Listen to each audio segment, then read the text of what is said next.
ఎవరు కొడుకు ఎందుకు ఆ తెగని ముడి కొన ఊపిరిలో ఎందుకు అనగారని అలజడి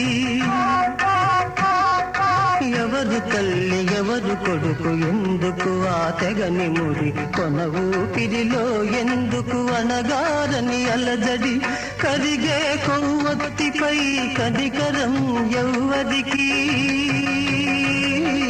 ఎవ్వరికి అవి కాలుతున్నా వెలుగులే కావాలి అందరికీ అందరికీ అనుబంధం ఆత్మీయత అంతా ఒక బూటకం ఆత్మతృప్తికై మనుషులు వాడుకునే నాటకం వింత నాటకం